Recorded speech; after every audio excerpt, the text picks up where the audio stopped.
Hello, science friends. It's Smooth Science Girl. Today, I want to go back and I want to revisit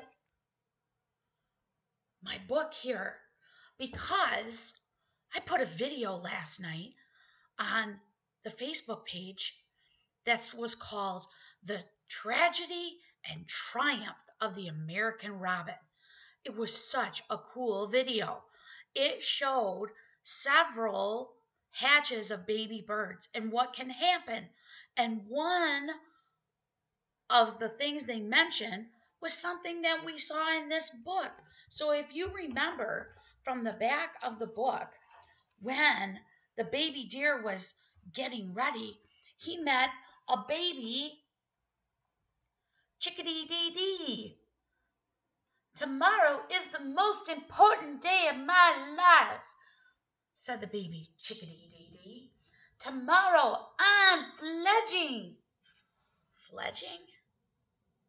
And the baby deer doesn't know what fledging is. Well, fledging is when the baby leaves the nest, and you can actually watch that on the video. It's pretty amazing. You know what else is pretty amazing?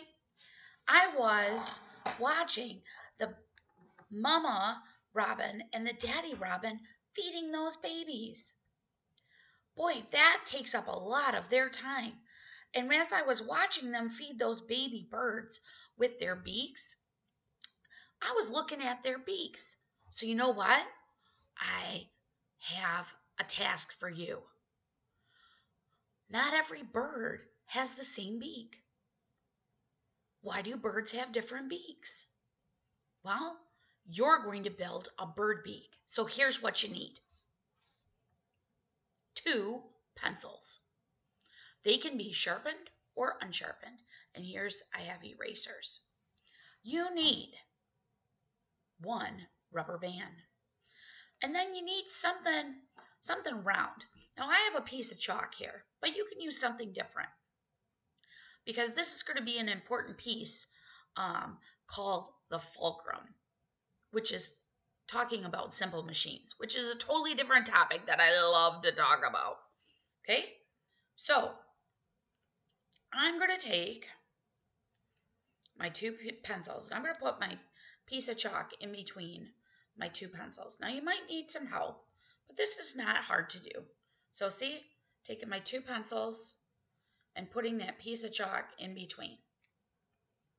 Okay? You can decide how far down you want to do that. And the next thing you need to do is to take that rubber band and place it around the end. I'm going to wrap it pretty tight around the end. Okay? So what you end up with is something that looks like this. So here is your fulcrum. Okay? So that we have an open spot right here. Okay? And what you've just created is a bird beak. How cool is that? So you can go around. Remember, this is not for pinching, okay? Your brother or sister. This is for eating. Okay? So, what kind of foods could you eat around the house? Okay? Are there certain foods that you can't pick up? Like, could you pick up an M&M with this? Could you pick up a potato chip? I don't really know. So here's what I want you to do. If you use this inside, that's great.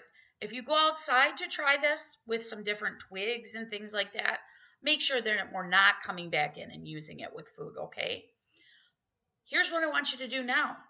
Could you make this beak different to pick up different things? So now what you need to do is go around the house. Maybe you need to tape something to the end of this. Maybe you want to sharpen these pencils so that you can get into tight places.